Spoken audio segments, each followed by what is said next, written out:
The Pro Wrestling Inside and Out. Rodney's just now getting his headset on. If you can't be I, on time, just show up when you can. I was going to say getting his head together, but that might be a stretch.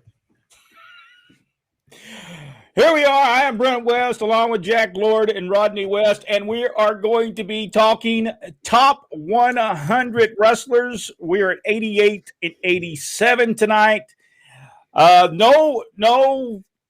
Everyone knows if you're an insider on the Facebook page, you know that number 88 on my list, magnificent Don Muraco. There is no doubt. I don't think he gets enough credit as good of a wrestler that he was. Rodney, Don Muraco, what do you think about the magnificent one? Yes, he's in tremendous shape always. Especially, I think his biggest was with the WWF for Vince McMahon Sr. His first couple of times around up there, just this outstanding. Georgia, he didn't get over as well, but he did. Yeah, that was him right there. He was the Intercontinental Champion. Muraco, yeah, he was a good wrestler. And really, when you go back and watch some of the Georgia Championship Wrestling stuff, he wasn't in Georgia Championship Wrestling long, but while he was there, he had some very memorable matches with the people, just tremendous matches. All right, Jack, Don Muraco. Always loved Don Muraco. He carried a little extra weight at times, but buddy, just the way he was so muscular, he was just fantastic, and he could back it all up. He was just one of those big guys that could go. Great psychology in the ring. Always loved watching Don Muraco. Here's Don Muraco right there with Dominic DeNucci, which just passed away, by the way. Just passed away, yeah. And there he is wrestling against him at, and I think this would looks like the use of a illegal hold as well. Always using the fist. He always was cheating. Don Muraco was, but I always thought Don Muraco was very good. All right, Rodney, we'll start with you. Number 88. Number 88, Chris Adams. The gentleman, Chris Adams. Chris Adams, tremendous wrestler. Great stuff in Texas. Could have been bigger in Mid-South, but they waited too late, I think. And I don't know what they were thinking, but he was always great in his matches. Always great. And the inventor, as far as I'm concerned, is the super kick. And could do the super kick better than anyone ever. And people say, oh, he did the leg slap.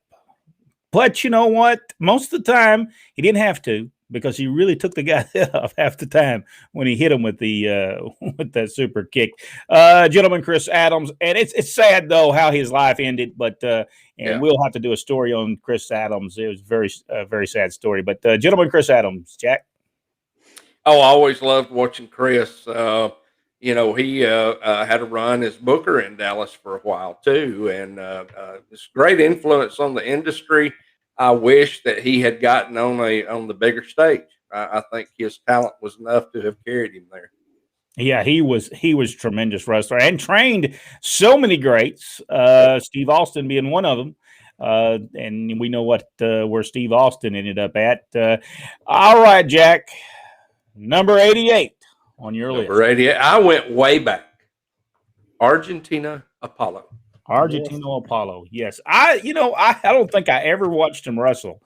Maybe one or two tapes on him, but we all know that he was a huge star, probably one of the first stars in professional wrestling that drew a lot of money and all over the because I think he not the first one that did all the high flying stuff. He was kind of the Mil Mascaras of his day, because he did not like to go under. But he was a huge draw. All right, now wait just a second. Now I'm going to have to protest Argentino Apollo for just a second. I had Mil Mascaras on one of mine. I don't remember what number, and y'all ridiculed me and said that he did not want to go under, but now Jack has put someone in that same spot. I do a protest of number 88 on Jack's as well. Let me see if I can write that down. All right. Now we're going to go number 87. Number 87 on my list, the Crippler, Ray Stevens, a tremendous wrestler. I didn't get to see a lot of his stuff. By the time that we got to see him, he was older, but he was still was still great inside the ring. But for some reason, when he got to Atlanta, he just didn't get as over as he did everywhere else he went. But tremendous wrestler. If you've not seen Ray Stevens, Pat Patterson matches, tag team matches, if you've not seen Ray Stevens and Nick Bockwinkel, you are missing some great tag team wrestling. Ray Stevens, tremendous wrestler. Rodney, Ray Stevens. Yeah, the master of the bombs away. I think that's one of the keys. They never established his finish at all in Georgia. Not sure why. Maybe they assumed people already knew what it was. In fact, I'm not sure he ever used it there. But the bombs away was his call. And then, of course, in the Mid-Atlantic, I think he and Jimmy Snuka was the World Tag Team Champions there. And then the Nick Bockwinkel and Ray Stevens did tremendous in AWA. But yeah, he's awesome. If you go back to Georgia Championship Wrestling, except for what they did with Tommy Rich, did they really do anything else with Ray Stevens while he was in Georgia? No. I don't remember. Doing anything with. It was kind of just passing through, actually. I think they thought, like I said, people knew who he was, and he had not been on that show in forever. And I'm sure he'd been there before, but he just not been there that long. Not as long as I can remember. First time we saw him was in Georgia, actually, and that was and I think they needed to establish, like from day one, his credentials. Yeah, I don't think he needed to be, because wasn't he managed by someone when he came in? He was a part with Great Mephisto, but no, he was by himself. I thought at some point he was with it. I'm thinking he didn't need to be that. He needed to be with somebody, another tag team, and I think they could have drew a lot of money with him there. But everywhere else he went, Ray Stevens drew nothing but money, and tremendous wrestler. Timing was great. He could do it all. Ray Stevens could do it all. Jack, Ray Stevens. I always loved watching Ray Stevens. I got to see a lot of the AWA stuff. I've gone back and watched some of the Mid-Atlantic stuff. I thought he was tremendous. And I went and watched some of a lot of the matches, I should say, with him and Pat Patterson. I thought that was probably one of the best tag teams I have ever seen. And Pat Patterson is another one that gets overlooked, but you put two masters together like that, they can tear a roof off. Yes, they actually did one time, and the promoter came back. It was the promoter in Rural Shires. Was the promoter. He came back and said, all that stuff was great. Oh, you took all them bumps, you did all that stuff, but I have to come back every week. Now, how am I following that? He said, don't do all that stuff in one night. You kill my whole territory if you do that. They thought they did a great job. They came back, was patting themselves on the back, and Roy Shires told them some bad things about that match. All right, Rodney. Number 87. My number 87 is Masahiro Chono. We got the opportunity to work with him or work with us in Continental. And then later he goes on to be the NWA World Heavyweight Champion. Actually comes back from Japan after, I guess, the WCW drops the name. And then he comes back later with the big gold belt, whatever you want to call it. That was nonsense to call it the big gold belt. That was just dumb. But anyway, tremendous wrestler, the master of the STF, innovator of the STF. And it's a tremendous wrestler. Every time he went in the ring in Continental, he was just awesome. Just awesome. Jack, Mr. Chono. I love Chono. His English was a little limited when we got to spend time with him, but he was a funny guy. And in the ring, though, he was there to do business. And boy, those chops, woo! We invited him to the house one time, and we had barbecued pork chops, fried potatoes, and baked beans, and he devoured the maybe 8 of those pork chops. And about 5 minutes after he ate, He took a nap for about an hour. We fed him good. But he came. He basically spent the day with us, and he was very nice man.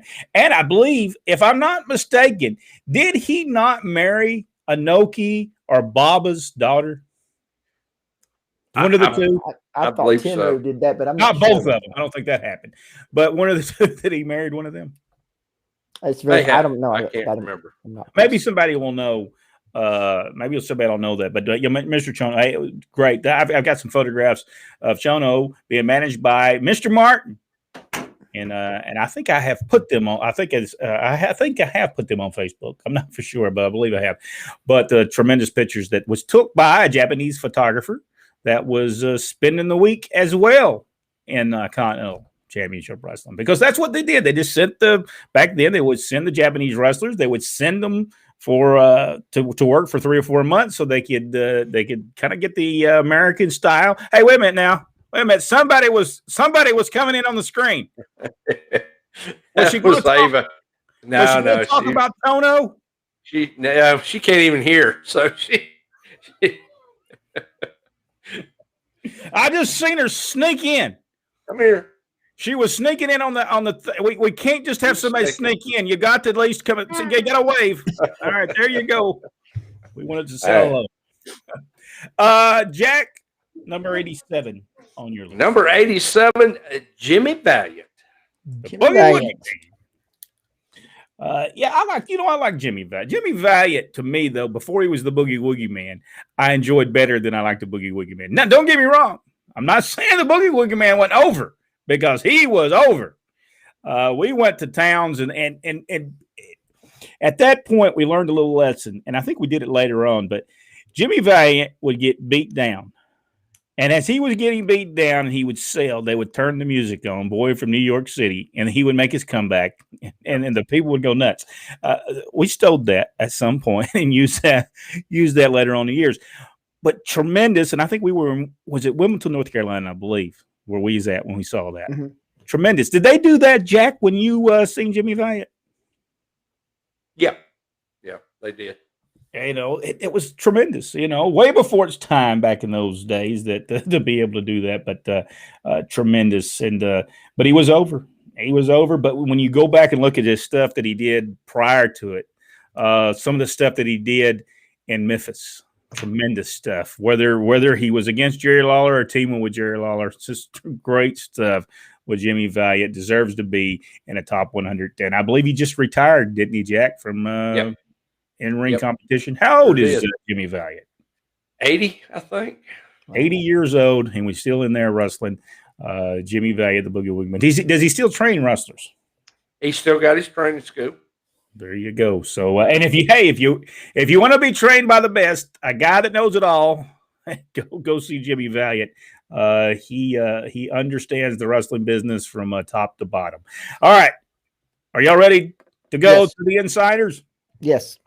All right, here we go. We'll see what everybody's got. We got a lot of stuff already. Stuart Kemp, he is with us. Hello, everyone. Victor Nash is also with us. Richard Hood. Sean Cullen is with us. Michael Barr also with us. Jason Mundy, Glenn Allen Shelton, Greg and Victoria. I don't know what I called her. Victoria Hodge is with us as well. Dr. Philbo Grice. He says that Dothan is drying out. Hello from Dothan, Alabama. Let's see. Jason Mundy. Muraco was criminally underrated. One of the best heels ever. A great intercontinental champion. Do you believe, Jack, was Don Muraco underrated? I don't know if he was underrated. I mean, he got tremendous pushes everywhere he went. So maybe he's not appreciated by today's wrestling fans. But back in the time, Muraco was always one of the top guys. By the way, he has his own podcast. Yep. For those of you who'd like to listen to his podcast, I listened to a little bit of it today. Very, very informational stuff. So if you've not watched it, get over there and watch Don Muraco's podcast. I believe you can find it on YouTube. I don't know if it's anywhere else or not, but it is on YouTube. Rodney, Don Muraco, underrated? No, I thought he did well. I think though that when he was in the WWF for the last time, he had been there too long, and they were just trying to do something with him. When this, at the time, he would have been better off taking a few months off if you could, and then coming back. But yeah, he'd stayed there too long. Did they turn him babyface? Yes. All right, that's what I thought. And didn't he not wear tie-dyed stuff? Yes, he did. Yes, yes, he did. I thought I had a picture. I believe he was The Rock, if I'm not mistaken. I'm not for sure. If I'm the Don The Rock Muraco, I believe he was. So he was the original Rock. Well, Ole Anderson was the original Rock. Yeah, I think Ole predated the gimmick, and then it was Don The Rock Muraco, and then some other guy picked it up. Greg and Victoria Hodge said 88 Bob Orton. Okay, now wait. We got to make sure. Are we talking Bob Orton Sr., Bob Orton Jr.? Which one are we talking about? Both deserve to be in a top 100. Both tremendous wrestlers. So let us know which one, Bob Orton or Bob Orton Jr. So Richard Hood. Who could remember the legendary match with Don and Snuka at Madison Square Garden? Oh, yes. Tremendous. Is that where he comes off the top of the cage? On to Muraco? Yes. Tremendous stuff. Just and you know what? I think that'll be one of the things, and I think that there's a lot of memorable things, but I believe that has to be because nobody was doing that at the time. And going to the top of the cage, coming off of it was just tremendous. And if you go back and watch that tape, it's the flash is, it's just going everywhere.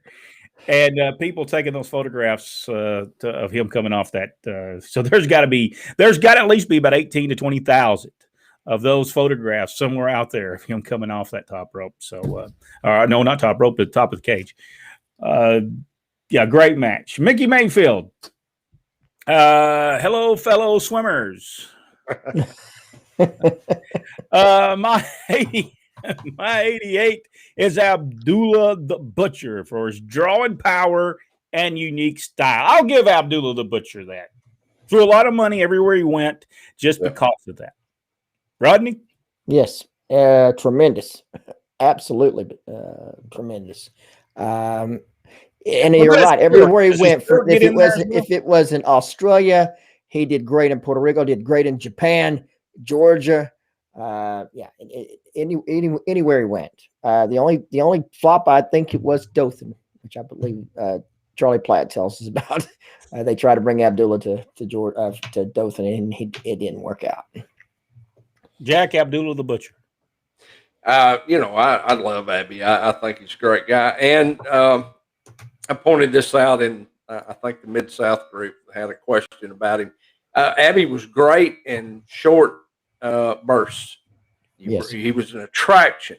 Yes. The longer he stayed, the more the luster left off, and he understood that, and that's why he bounced around so much. And he made a tremendous amount of money. He knew his role and knew how to make people pay money to see him.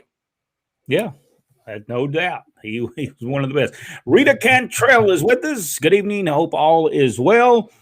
Brian Bodie Green, how you doing, sir? Adams could have gone a lot further, but his demons caught up to him. And if you've not really got the whole story on Chris Adams, that's an incredible story that goes on and how his life ends. And we will talk about that on an episode. Pam McGee. Abdullah used to scare the fire out of me. Well, thank you so much, Pam, for being, G-rated here, because some people, and I'll just take it on. Yeah, I will know it after I click it on, because I do not read them before I click them on, and really we should read them before we click them. Yeah, Abdullah had that ability. He just, people were scared of him. And I'll tell you who scared me the most was the spoiler.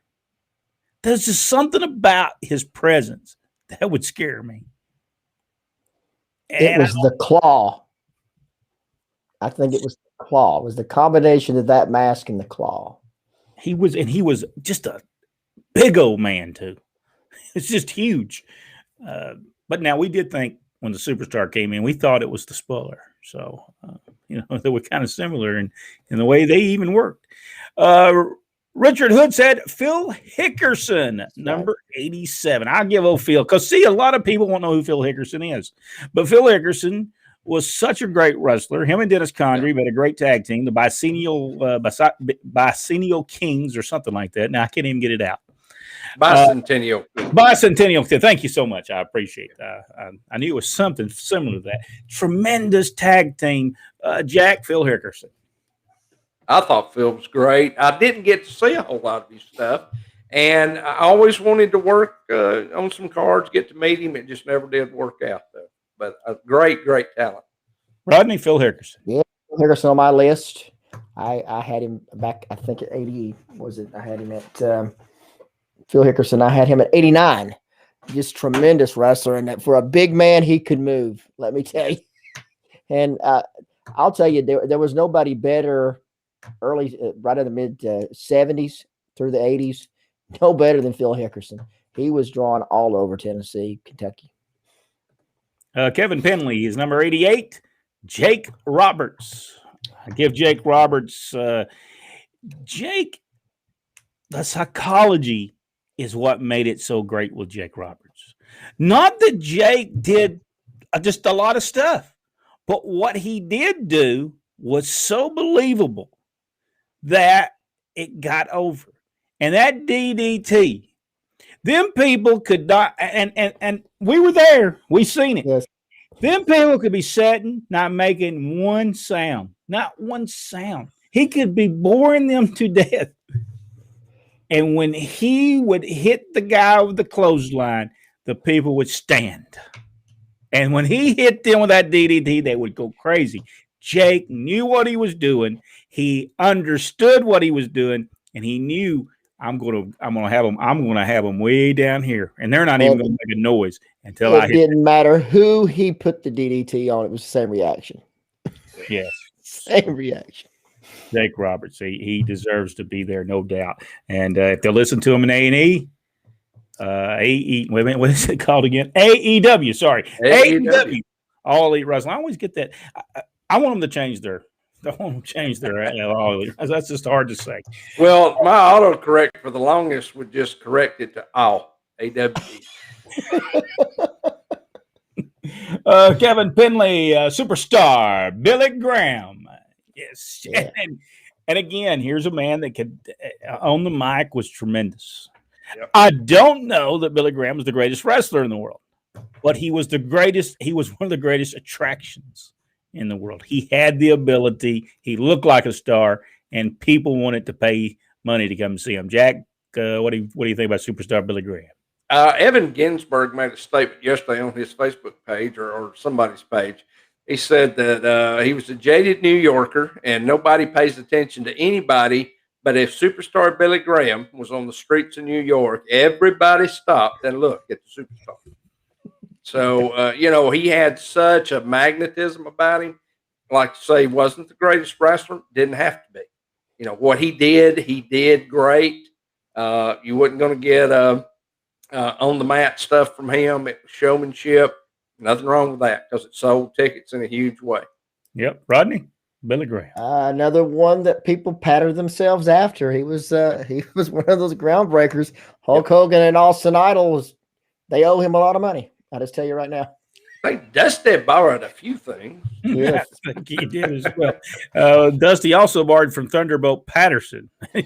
He also borrowed from, and he'll tell in interviews he told that he did steal a lot of stuff from Thunderbolt Patterson, Billy Graham, and and there was somebody else. I cannot remember right now. We did talk about it on the first Dusty Rhodes video that's available on YouTube. We did talk about who that was, and now I cannot remember who it was. Mickey Mayfield, number 87. I'm guessing the original Sheik. Did he make my list? No, he did not make my list. And I always thought that some things the Sheik did kind of exposed the business while he was in the ring. Some things he did I just did not like. Even as a kid, he would do things I didn't like. For instance, people would be hitting his head, and just because they may have not been hitting him hard enough, he would hit himself and bust himself open. And I never liked that. I just felt that was bad for business. I don't know. What did y'all think about that? Did y'all ever notice that about the Sheik? I did. Yeah, I did notice it. I didn't care for that either. Rodney, did you ever notice that? I will say that the Sheik as well did not make my list. I normally don't say, but he did not make my list. I'm just not. No, it's not. There was something there, and I understand he was big, especially in his own area. But I can tell you, when he came to Georgia or wherever we were at, it was no excitement there whatsoever for us, or for me. It was. Yeah, I just something about it. Jack, Rodney has said the Sheik is not on his. I don't know that he made my list. I'm not for sure, but. Jack, did he make your list? Negative. If he made my list, it was just because he drew money in Detroit. Michigan, Detroit, those areas for many years. And there are some very exciting stuff that he did. If you there's some stuff on YouTube, especially Jackie Fargo, just huge, some great stuff, and I can see why he drew. But just not my cup of tea. One of the stupidest things I ever saw him do was on Big Time Wrestling. Did y'all ever see that where they had this cage and he climbed all the way to the top of it and somebody was after him? Did y'all ever see that? I don't think I saw that one. Well, you didn't miss nothing. But what I'm trying to say, I know why they quit drawing in Detroit. Yeah. Well, and another thing they were doing, they were building up big time in Indianapolis with Dick the Bruiser and the Sheik. The Sheik is the Dick the Bruiser is the only one he ever ran from, and I mean just every time Bruiser would come in the ring, he would just run, and he would just run him all over the place. And I know building up to a cage match, and I'm sure when they finally did it, it was huge. Very entertaining. Yes, Victor Nash. Here he is. Now he said he was going to tell us, and he's gonna. What I can't remember the exact words he used, but he said he was going to buy number 88, the 4-time NWA Florida heavyweight champion. Now let's turn some heads. My number 87 won the world title, held it just for over 10 years. Wait a minute now. Did he forget to tell who it was? He did. It was number 87, the Fabulous Moolah. Number 87, Fabulous Moolah, and I will go with Fabulous Moolah. Now, I will not tell you she was the greatest wrestler and lady wrestler. We've kind of seen that we think Sherry Martel may have been the best lady wrestler that ever wrestled, but Fabulous Moolah drew a lot of money in the wrestling business. She just had this personality that just drew a bunch of money. We'll have to get back to Victor. Victor, you're going to have to tell us. You'll have to tell us who your 88 is. I mean, I don't know. It's a 4-time NWA Florida heavyweight champion. Do y'all have any clue who could have been a 4-time? Well, maybe he was just giving us. He was just building it up, and he's going to tell us. I believe he might be going to say Kevin Sullivan. Oh, well, it's possible. I don't know. I could be wrong. Jason Mundy said the Crippler drew huge great gates in California. Yes. And back when, he drew a lot of money back when he was a teenager in California. I mean, he had started when he's like 15 years old. There was another one of them things that they probably had to lie to get him a license to wrestle, but tremendous wrestler even at that age. Rick Brooks. I remember watching Argentino Apollo in the 60s. Pat Rose is with us. Hey, Pat. Ray Stevens and Nick was great. Yes, they were tremendous. Charles Bellflower said, Jack stole my pick. How dare you? I almost feel bad about it, but I don't. Again, Charles. No, I wrote Victor's, down Jack. He got all over my Mel Mascaris pick. hey, Victor's trying to do a guessing game down here. That's what he's doing. I don't know who it is. I'm thinking it could be Barry Windham. He was a Florida heavyweight champion a couple times. Mike Rotunda was a champion. Steve Kern, he was a Florida. Ron Bass. Ron Bass. So it could be numerous people. Number 87, Captain Redneck himself, Dick Murdoch. And yes, I will agree with Dick Murdoch. I've seen him have so many great matches. Did a lot of comedy. He would do the thing, punch, and the referee would block it, and then he'd hit him with the other one. He did that one so many times. But I watched him have a match with Ric Flair in Baton Rouge, Louisiana for the world title. Best match I think I ever seen Ric Flair ever have. And you know why it was the best match Ric Flair ever had? Because he did nothing in that match that he had done before. Because Dick Murdoch was the one that told him what to do the whole match, and he didn't go to the top rope. He didn't get slammed off of it. He didn't get threw over it. He run the thing, and he didn't do any of that stuff. 45 minutes, Baton Rouge, Louisiana. They had them people standing for the last 20 minutes of the match. It was tremendous. Number 88. Rip Hawk, Terrence Hardy, Rip Hawk drew a ton of money.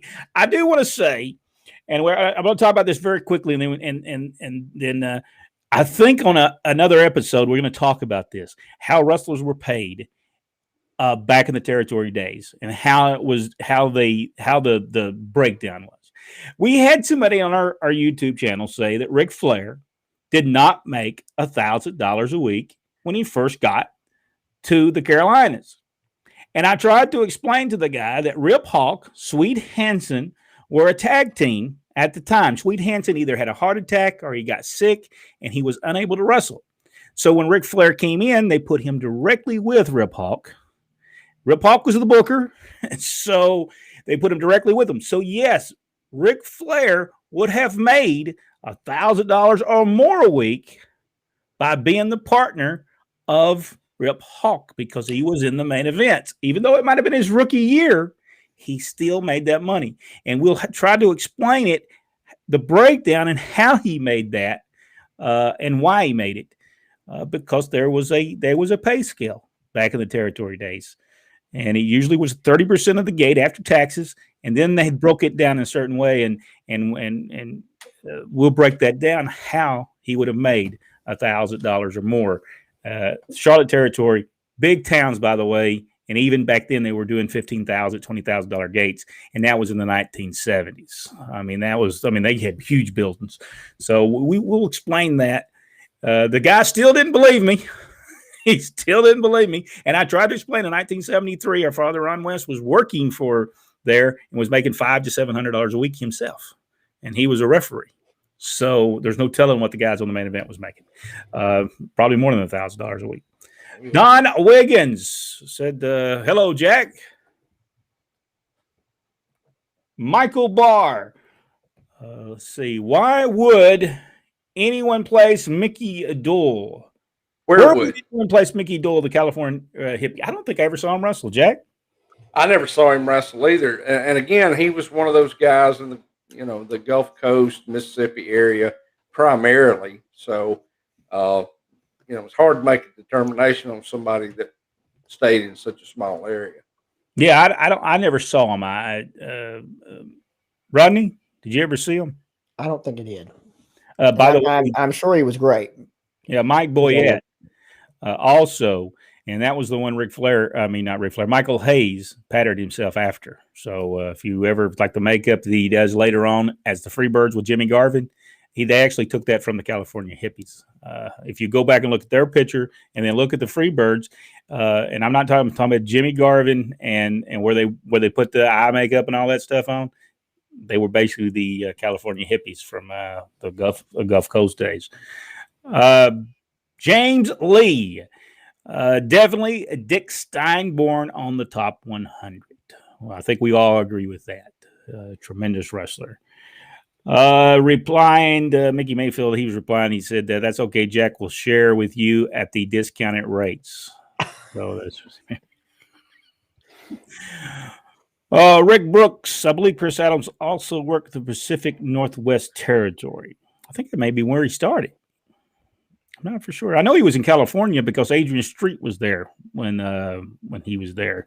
88, Lars Anderson. 88, Lars Anderson. I don't know that Lars. There was something about Lars I always found boring. I don't know why, but I did. Was it his personality or his wrestling? Could have been both.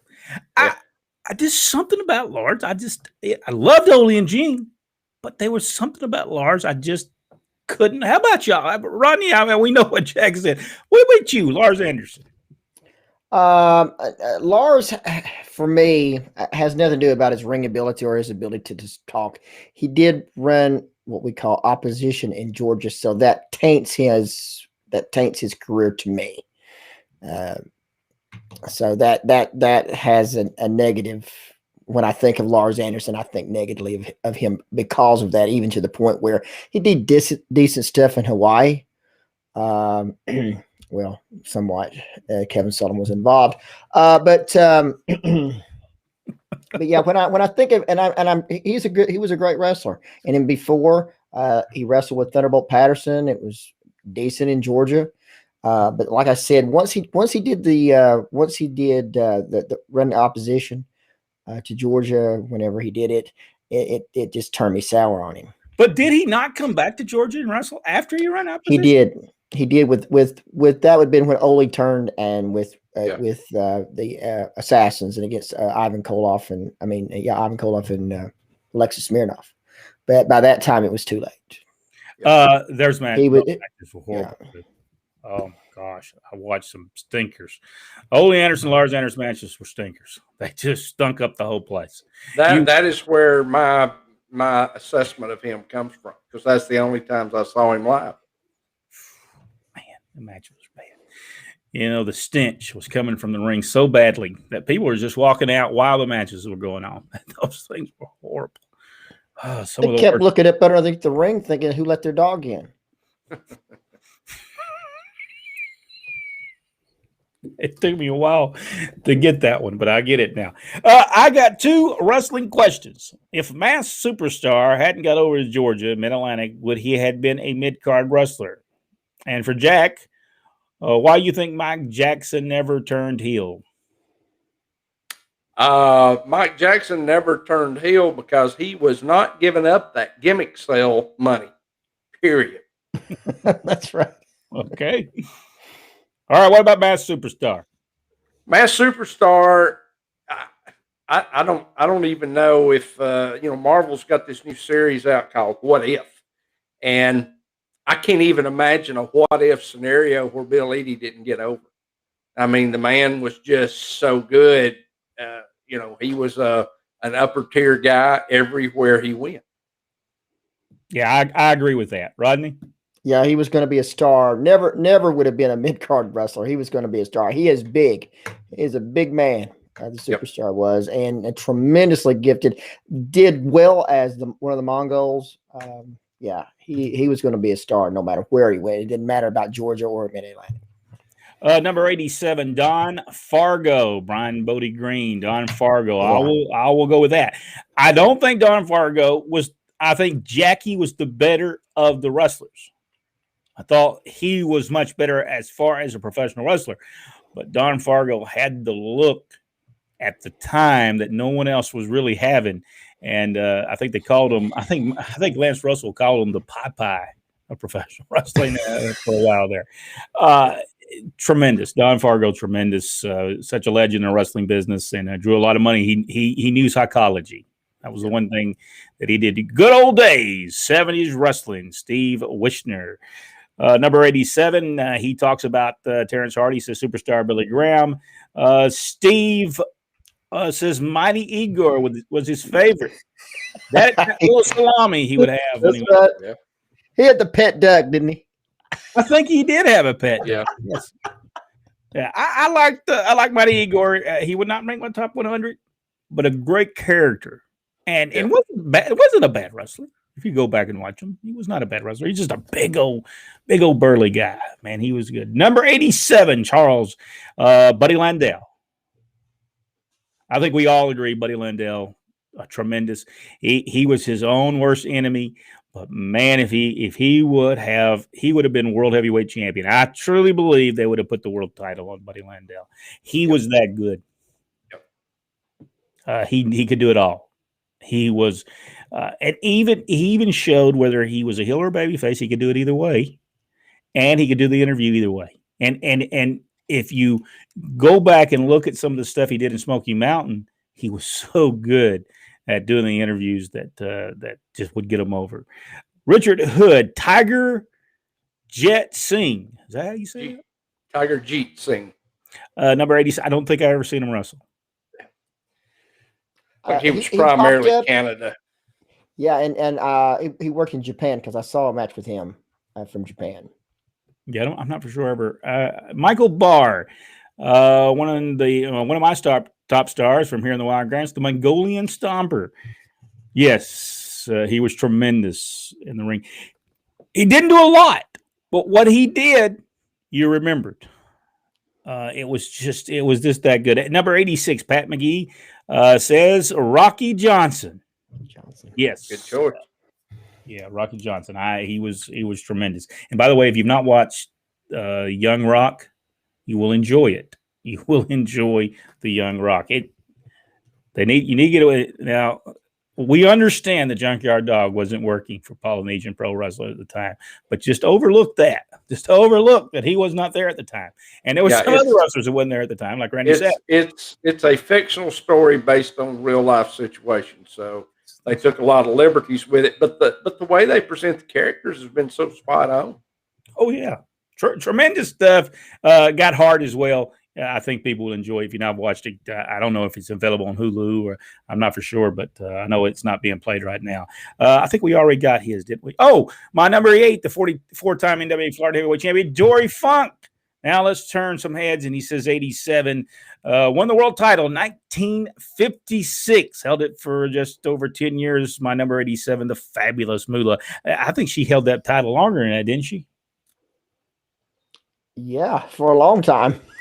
Didn't she have it in 1986? Yes. That's what I thought. Yeah. Wendy Richter's the one that dethroned her, basically. But up to that point, I mean, we're talking, I believe she was the champion, like he was saying, in 1950, and I believe it was nonstop. Yeah. Maybe a few losses here or there, but there was a reason her picture was on the belt.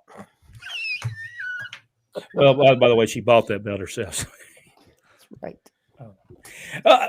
But she was tremendous. She was tremendous. She had the ability she just had that flair about her. Tony Atlas. Steve Tony Atlas. I'll agree with that.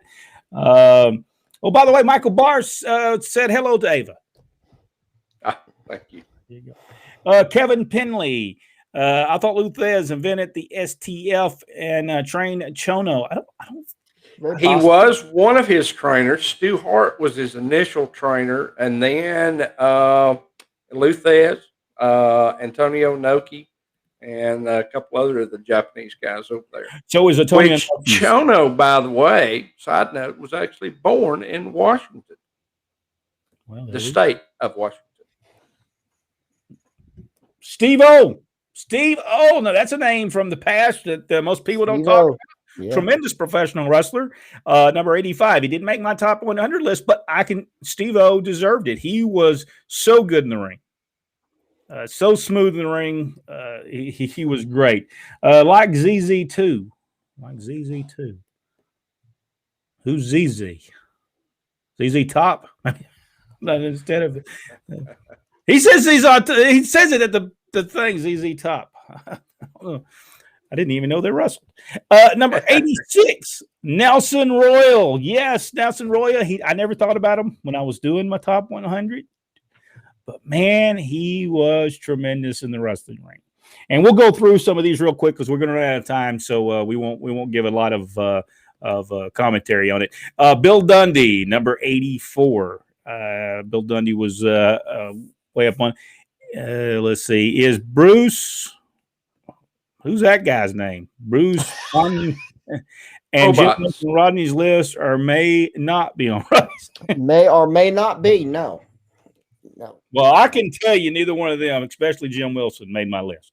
He said he was blackballed because he wouldn't do certain things to certain promoters. But I watched him wrestle. I know why they didn't do it. Maybe he thought that if he would have provided such services, he might have got a better push. Yeah, man, he's available to watch on YouTube, and you'll see why he didn't get pushed. I agree. Jimmy Valiant was better as handsome Jimmy Valiant over the Boogie Woogie Man, a great heel and baby face. He was super popular in Mid-Atlantic wrestling. Chad, what's up, guys? I have to say, Cowboy Bob Orton. I will agree with you on that one. Don Wiggins. Muraco was and is a legend. I grew up a fan. Well, Don, if you've not watched his podcast, get over there and see that on YouTube. Yes, you just put Don Muraco. Big John Studd is on his list. Steve Richards. He walked the top rope long before The Undertaker, along with Dutch Savage. He was one half of the great heel tag team in the Pacific Northwest Wrestling. My choice for number 87, Don Jardine, a.k.a. the Spoiler. Yeah, I got to give the Spoiler there. Chad said Junior. And they just said Bob Orton Jr. as well. Tremendous wrestler. A little tainted. He does not get on my list because of the wrestling war of Knoxville. I still hold that against them just a little bit. Just a tad. I will say I worked some shows with Bob Orton Jr. and a really nice guy. Yeah, but he did not make my list. Mickey Mayfield Muraco was on the Hulk Hogan cartoons the WWF put on, so not overrated. Chris said, did Rodney ever know Bart and Brad Batten? We did meet them in was it in Kansas City? Was they there? Yeah, they were in Kansas City for a good while. I think we met them there. I think they just worked occasionally there because I don't think they were there full time. No. I can't remember. One of them passed away. And I've got the other one on Facebook, but I don't remember which one. Michael Barr, Buddy Rogers. Yes. Dory Funk Jr., Victor Nash's number 88. Ivan Koloff is in the top 10 for Richard. Stan the Man Stasiak. Yes. Just because of the ability to draw money. He had that ability for some reason. He had that ability. Tremendous, able to. He was tremendous on the mic, and just so we can inform everybody, Don, that was originally intended to be a piece of chocolate. Don's from up north, so. These are scary people. Kamala did it for me. Yes, Kamala was great. The Great Kabuki. Yes, Scott Dotson, the Great Kabuki. Tremendous. He did not make my top 100 list, but tremendous. Drew a lot of money in the wrestling business. He always was really innovative in what he did.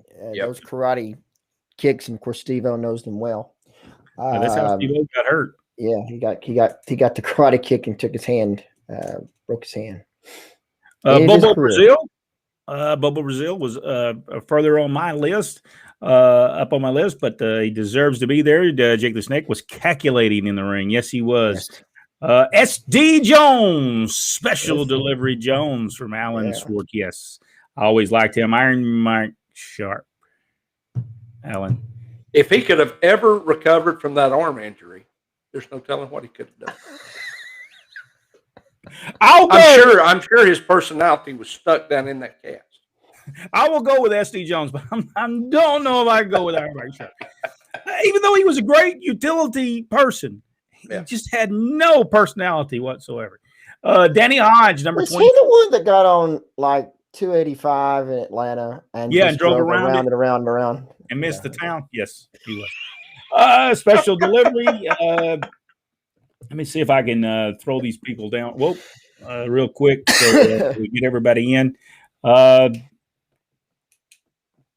Bobby Heenan called him the greatest heel in history.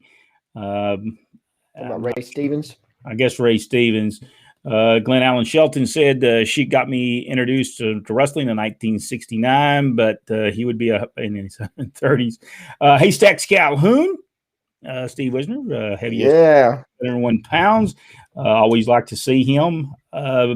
Jason Mundy, Big Time Wrestling of Detroit, YouTube video of Shark Cage match. 2 wrestlers in a shark cage about the size of a closet. It's crazy. Yes. I heard about that.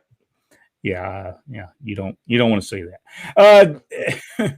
And they talk about stuff today in wrestling. Jack does not feel bad about it at all, Don Williams. Absolutely not. Larry Roberts. Hello, gentlemen. My 87 is Bulldog Rower. You would think he was legit crazy. Yes, you would. Richard Hood said Dick Murdoch would do the Three Stooges routine. Yes, he would. And that's the reason. That's the reason he would not become world champion, because he wanted to do comedy spots even back in the day. Love Dick Murdoch from Pat Rose. I meant routine. Deborah Lynn says hello to Jack. Hey, Deborah. Richard Hood said Cowboy Bob Ellis, number 83. Carlos Colon, Charles Alford talks about Carlos Colon, and yes, he does deserve to be in that list for what he accomplished in wrestling, but not what he accomplished as a human being. Number 98 is a tag team, the Bushwhackers, Colton Martin. Yeah. Let's see, Pat Rose. Too little and gimmicks on Jackson. Number 87, Terry Gordy. Joe Bateman says Terry Gordy. Joe Bateman says Michael Hayes will be 88. Let's see. 86 is next week. Yes, 86, Rocky Johnson. For somebody.